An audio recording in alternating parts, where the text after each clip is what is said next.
got a bucket of water right here. Mike, if you get on that end, we're just going to shove these bales over this way. Yeah, that's all right. Okay, that's great.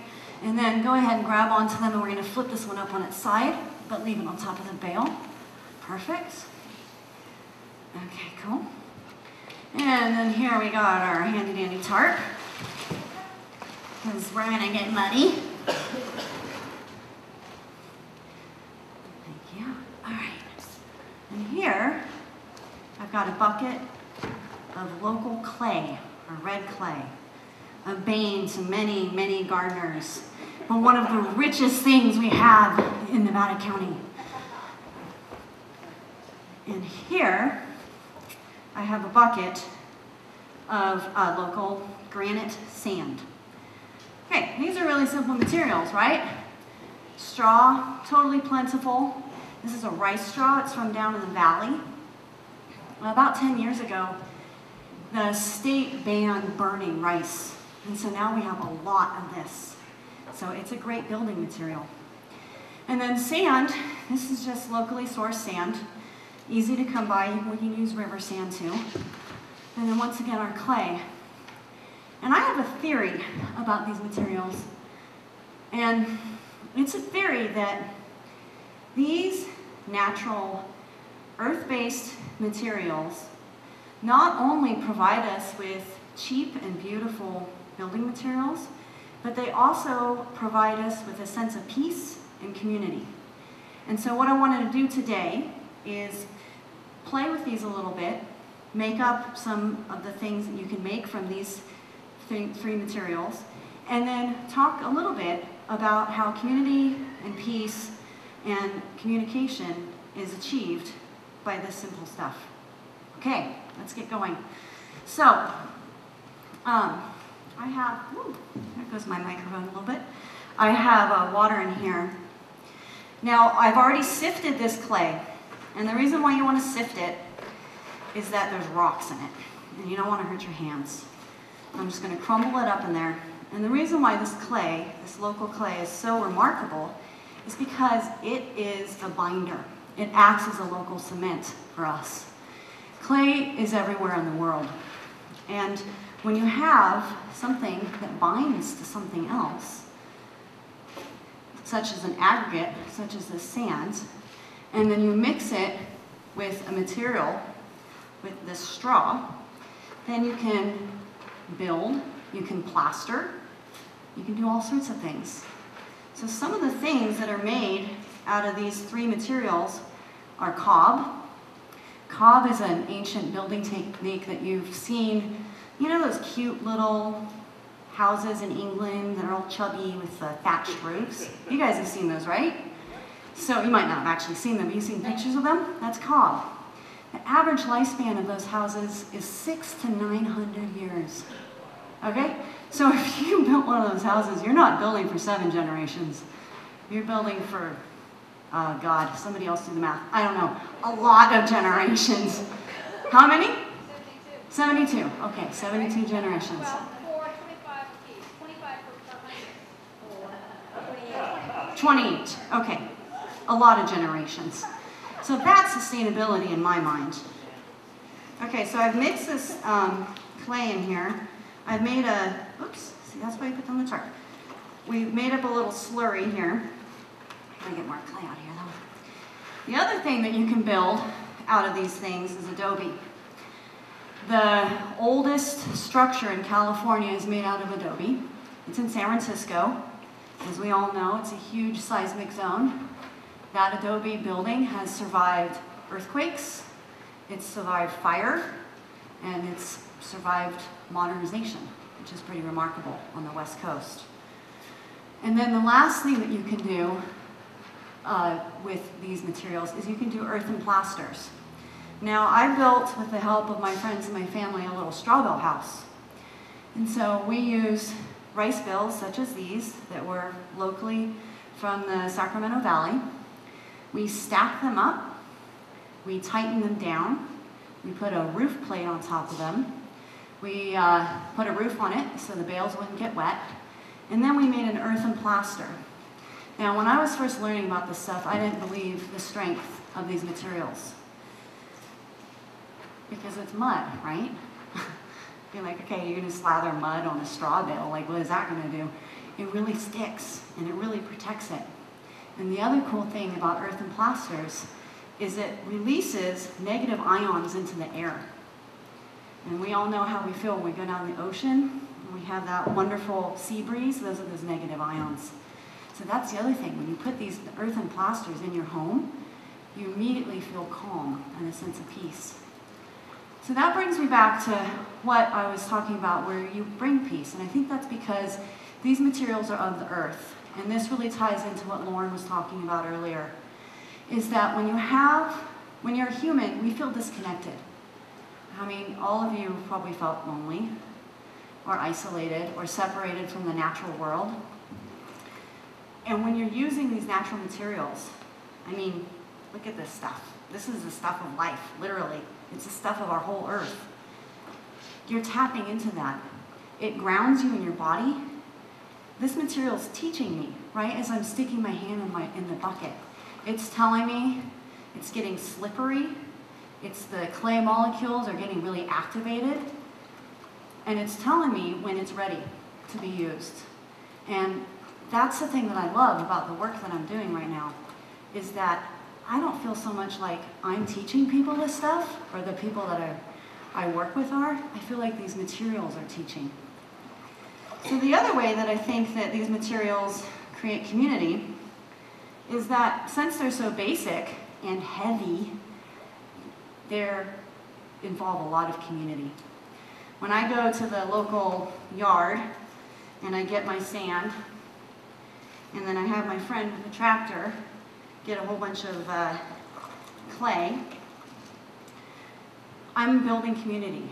I'm asking for help, I'm working together with people, and I'm making sure that I'm involving my whole community in that.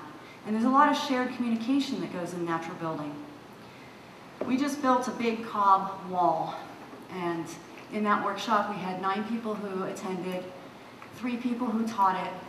And what I learned more about that workshop is that when you build like this and you work together, sure, we built this totally gorgeous, sustainable wall that's bulletproof. It's going to last for 900 years. But what we created was a community of people who loved what they were doing. Okay, so it's getting really goopy in here now. I just dumped in a whole bunch more clay because I put a little bit too much water in this bucket. In this little jar, we had some chopped straw. So once again, our basic materials are our binder, our aggregate, and then our tensile strength. That's the chopped straw. So now I've got lots of clay in here. I'm just mixing it up with my hand. You can do this with a cement mixer, or you can do it with a tractor.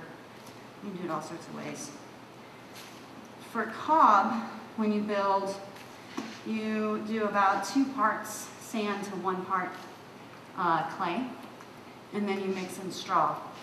And it gets real thick and goopy. But what I'm doing today is a plaster. So I'm going to do about 4 parts clay to 4 parts sand to 1 part clay.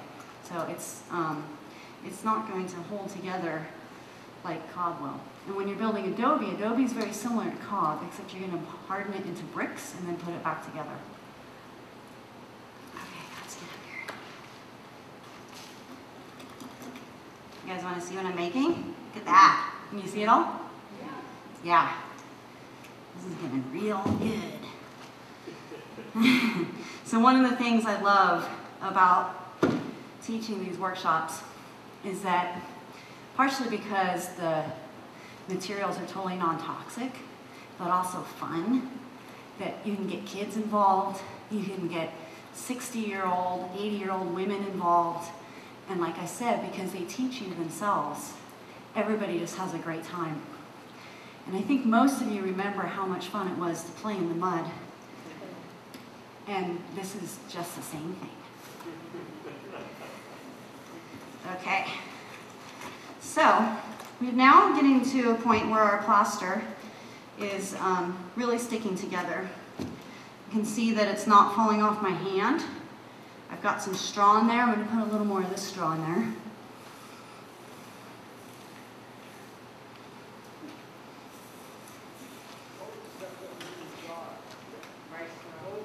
What's that? Yeah, chopped straw, or I'm going to make this a little thicker. When you first apply plaster onto a straw bale, you want it quite thick. Okay. All right, now look at that.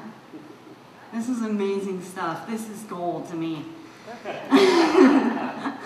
So I'm going to go ahead and just put this on the wall. To pretend a little bit. And we're just going to smear this on.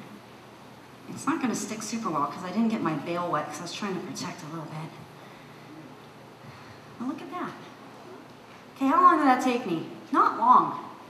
So you can imagine if you do this with a bunch of people, your family, your friends, people you've never met before, like I have, you can create beautiful, natural homes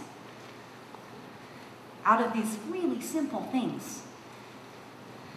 And it's fun. So the other reason why I think these natural materials are so important for our future, and that's not only because they're cheap or they're available, but I want to go back to that idea of working with stuff that gets you out of our head. That's what Mike was talking about when he introduced me. There's a way when you work and you're, smearing on, that's a technical term, I'd like you to know, smearing on plaster, there's a way that your whole body is soothed by this work. There's a piece to it. And since you can teach it to kids, you can teach it to anybody. The Canelo Project works with many people in Mexico. People who traditionally are building their homes out of scrap metal. Single women who are scavenging rocks, tin, and they're trying to live in hot Mexico. They go down there and they teach these women how to build these straw bale homes. And it's a relearning. It's a relearning of these natural techniques, these ancient techniques that have been around for a long time. Cob building, like I said, has been around for 600 or 800 years. Some of those beautiful structures in Mali, they've been around for a really long time too. And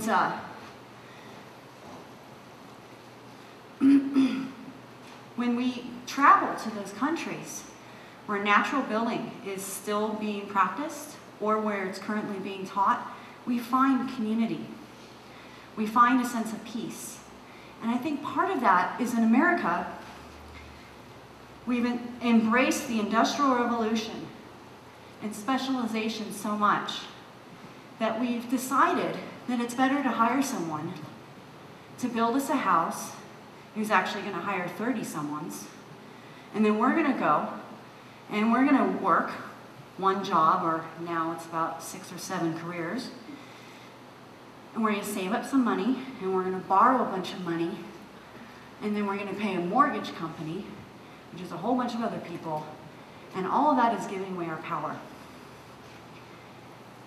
I want you guys to imagine people learning this, children learning this, so that they know if they had a little spot of land, of which we're immensely rich with, they could go and they could build themselves a little home. They could build a home for their grandmother, they could build a home for their children, their grandchildren, and all those other 28 generations, just out of this simple stuff. And I think that's the part that makes me feel so hopeful about teaching people this stuff. Okay, so can you kind of see what I'm doing here?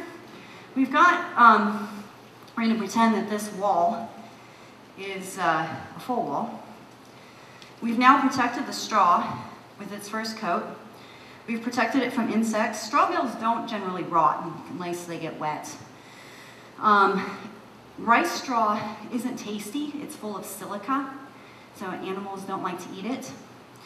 And so what we've done is we protected this wall with earth and plaster. We've also smoothed it out, and we've made it more beautiful. Don't you think it looks a little better than just a hay bale sitting there?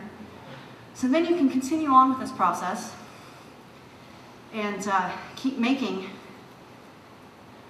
your coats. Actually, if you're working with a straw bale house, it takes 3 different coats to make it. And then, after you're all done, you have this really sweet, gorgeous little house or home or sauna or wall or whatever you desire. So, in conclusion, oh, also the other thing I want to tell you is that when I throw this in the back of my truck, this, even though I have to drive 25 miles, it's going to stick on here. I know you're not going to believe it, and I should like show you photos later, but this stuff really sticks. So what I wanted to say